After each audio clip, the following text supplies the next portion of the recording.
But I kind of wanted to, talk about certain things this episode. It would be about, Last Dance episode.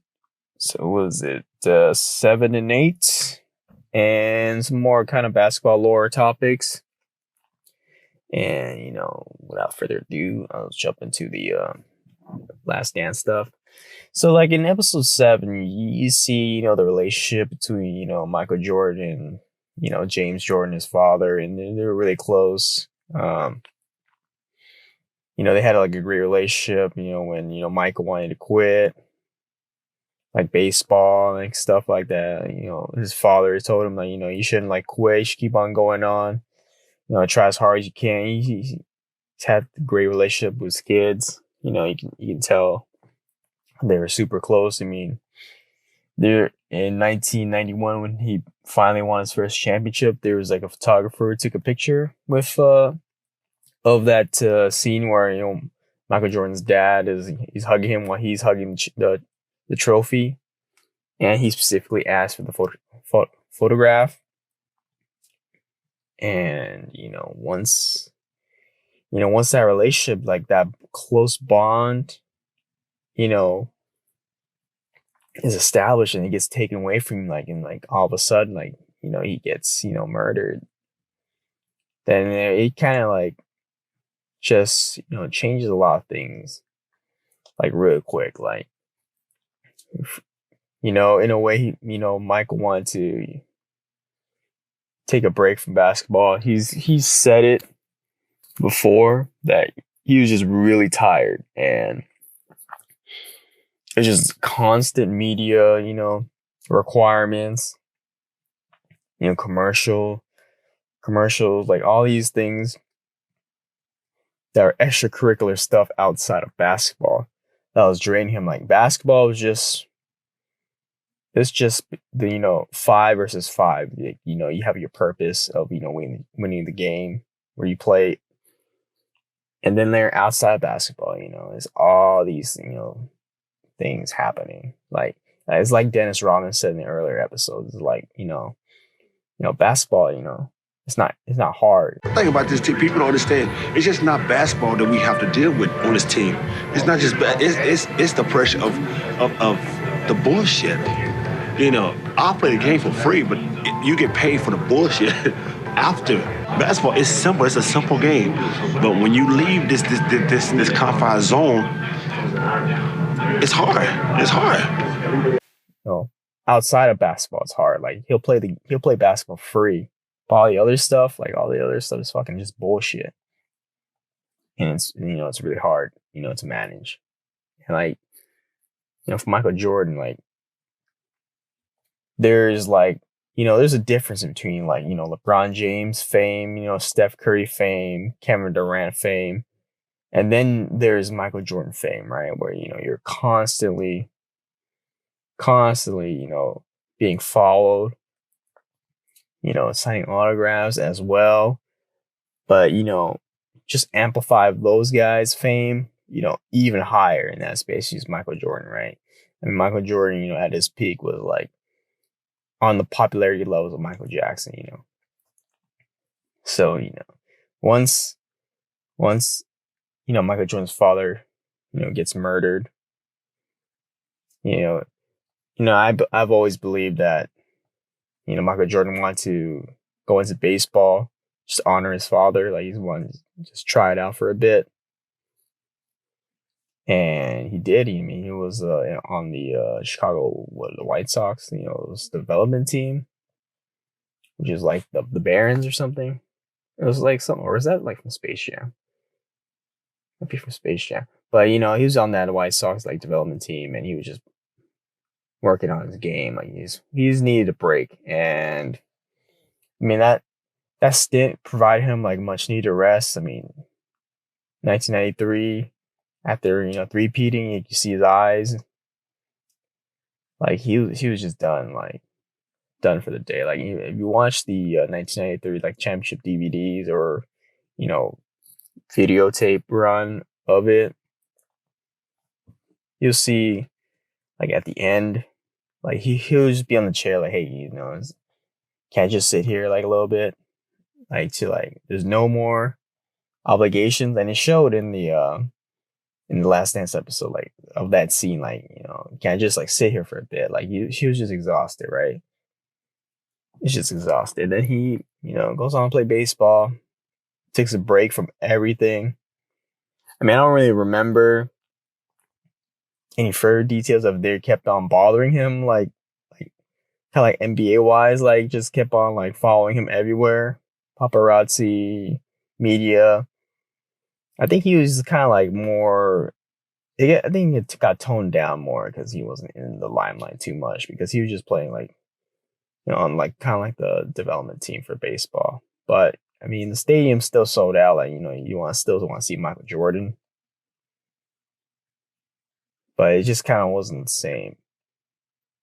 And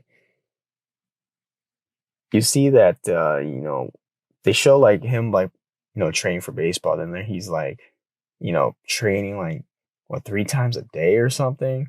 And like one of the coaches were saying like, dude, this guy had like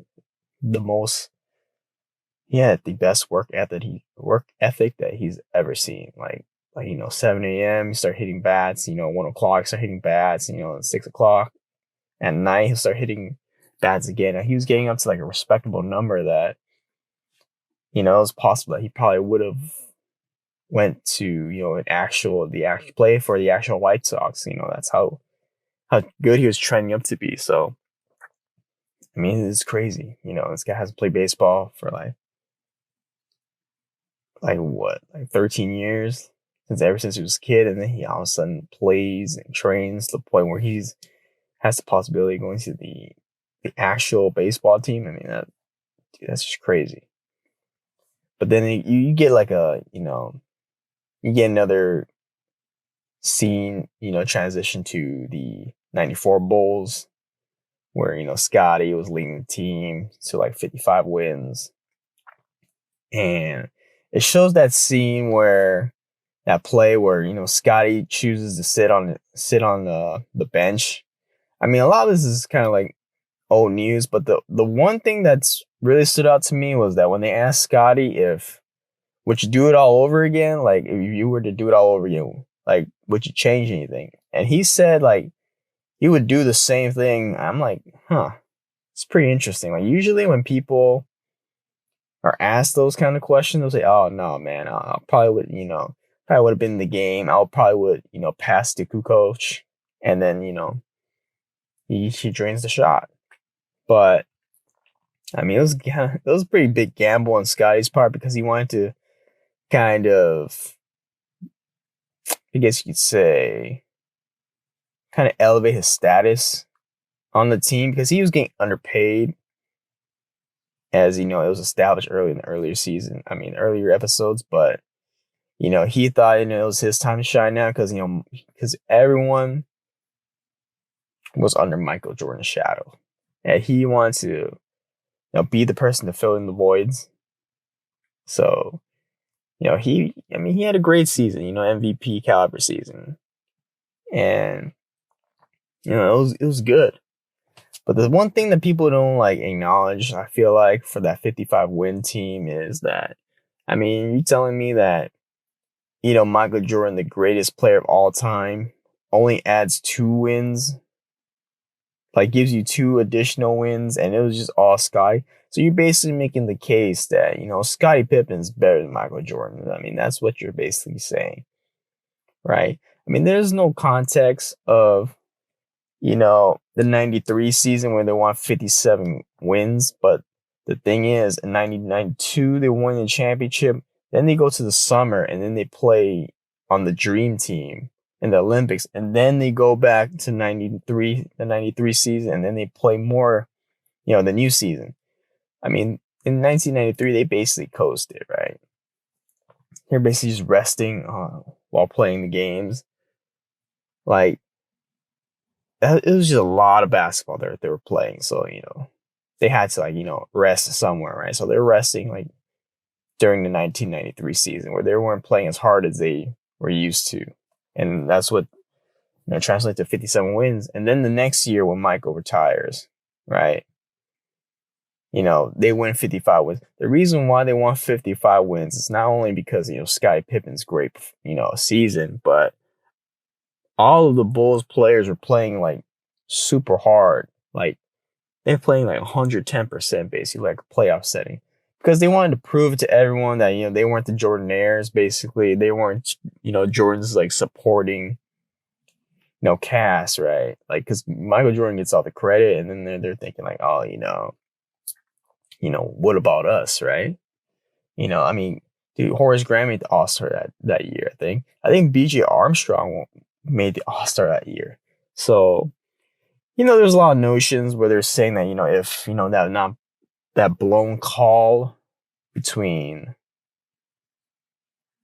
with Scottie Pippen in like what, game 5 or like I think it was like game 6. No, it was game 5. If it weren't for that blown call, like people are saying that they wouldn't have been in the finals. Like, so you're disregarding the fact that, like they'll easily beat the Pacers or something because, they beat the Knicks. I mean, who knows? Like, you don't know. Like, what if they go to the Eastern Conference Finals and they lose to Reggie, right? So, I mean, it's a lot of what ifs.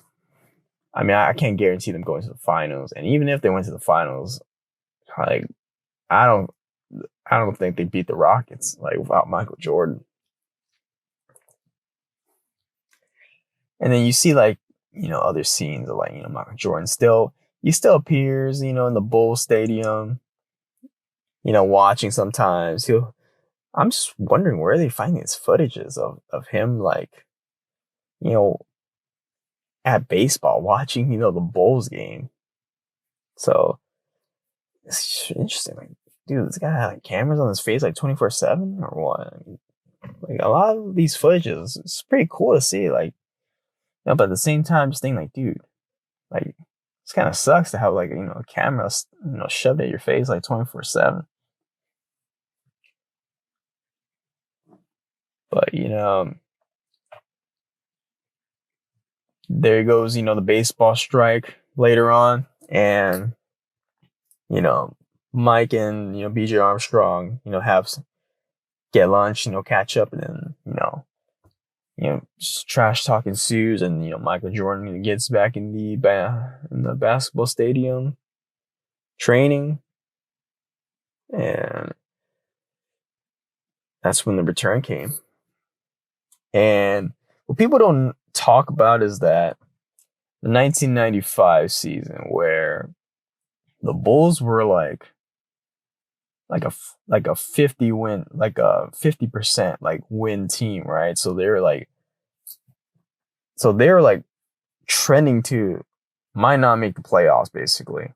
And then Michael Jordan comes back with like, what is it, like, I think it was like 20 games, like 30 games, like something like that, right? And once he comes back, they proceed to, make the playoffs. And, Michael Jordan, of course, he was good, but he was not, Michael Jordan, right? So because of all the training for baseball, I mean, it was totally different. I mean, even Tim Grover said in the episode, like, like this training regime is gonna be totally different from baseball and basketball. So basically, it's gonna be detrimental to your cardio, to your physique, like everything. And he comes back. Sure, he comes back. He scores like 50 or like whatever, like ridiculous numbers. But I mean, him, basketball shape, it just wasn't the same. And it kind of bit him in the ass when they were playing against the 95, the Magic, which will proceed to make the finals. I mean, Penny Hardaway, Shaquille O'Neal. I mean, that was a great team. I mean, that team was kind of stacked. I mean, if you think about it.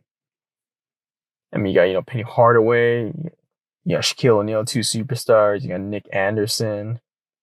You got Horace Grant there too, who was a great supporting role player. I mean, you got Scott Skiles was on that team. I think Scott Skiles was on that team. You got other players. I mean, that team was very reminiscent of what the modern NBA is right now. I mean, these guys spread the floor. They have one superstar center. They have one dynamic perimeter wing player, and then they got shooters all around the floor. To spread the floor basically. I mean, these guys are like shooting threes, like a bunch of threes too. Yeah, 95. They lose in 6. Celebrating. They like zoom in Horace Grant celebrating. I'm like, damn. I mean, the reason Horace Grant left is because Jerry Reinsdorf didn't want to pay him. I mean, even Charles Barkley said, Jerry Reinsdorf didn't want to pay him, so he went to Orlando to get paid. And that gave him Michael Jordan motivation. For people want to say, hey, 55 wins with Scottie, right? They trend down to not making the playoffs. They don't say when Michael Jordan comes back, they win 72-10, right? I mean, that's just kind of like one thing that kind of like, sticks out to my mind. Like, okay, like, so Michael Jordan only, gives the Bulls 2 additional wins, and, they don't take into account the 72-10. But, whatever's right. So, talk about the 72-10 team. And there's not, I'm wondering right now, there's not really too much, Dennis Rodman interview stuff. Like, it was just that episode, like episode 3, and then like 4. And then right now, you don't really see too much Dennis Rodman talking right now. So it's kind of interesting to see. Huh. But, this show, 1996 finals, the Supersonics. Supersonics was a great team as well. I mean, they went like 64 wins. Gary Payton, Defensive Player of the Year.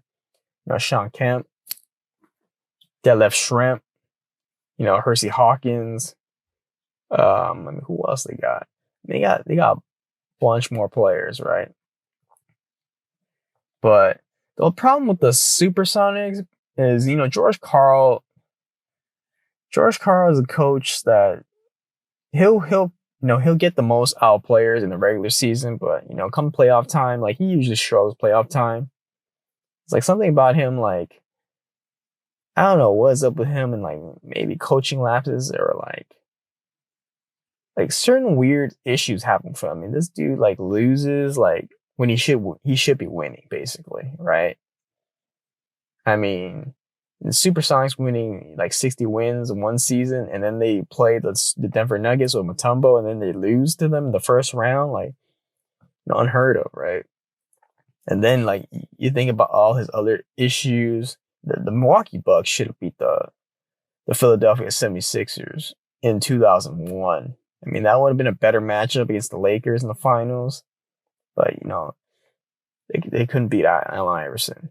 Then you go to the Denver Nuggets, right? And then the Denver Nuggets, they should have beaten the Warriors, like, in, like, what, 2011 or something? They're 2011, 2010. Like, around that range. They should have beaten them, but they didn't. They got smoked. And I'm thinking, like, dude, like, what's up with George Karl? But, he wants to save.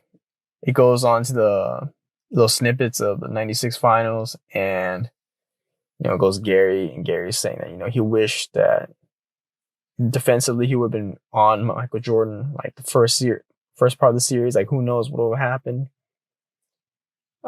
George Karl wanted to save him. Like, he didn't want to, like, tire him out. He wanted to use him as the offense. But at the same time, like, they don't talk about Gary Payton's hairline fracture on his ankle. Like, he was injured. So that's probably one of the reasons why George Karl didn't want to play him in the beginning part of the series. But then once you're down like 3-0, like, all right, fuck it, dude. Like, it's do or die right now. And they just proceed to win two games from the Bulls. And after that,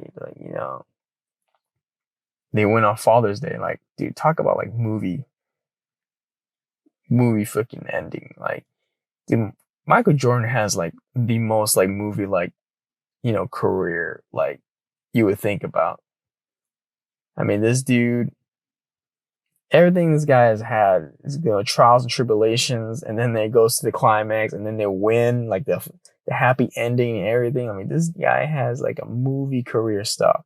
If this guy doesn't return to the Bulls, returns for his career and plays for the Wizards, I mean, his last shot for his career is a game winner in the finals. And that's straight up like movie stuff. You can't write this stuff, in the movies. It'll be too predictable, right? And then this guy does it in real life. So, I mean, dude, Michael Jordan is, the greatest.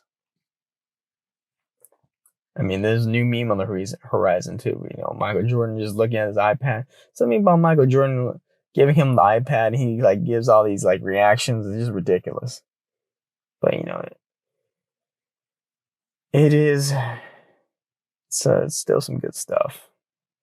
So like, let's see.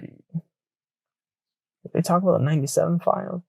Oh yeah, they do talk about 97 finals in the first episode, but maybe they'll transition to the 97 finals, the flu game stuff in the next episode. But I mean, there's more stuff to come. Seems like it's almost ending, dude. It's crazy. Like, 8 hours already gone for the Sundays. Like, time's flying by now for this Corona stuff. Time's flying by. But, I'm kind of sad it's ending, but I guess not. All good things must come to an end.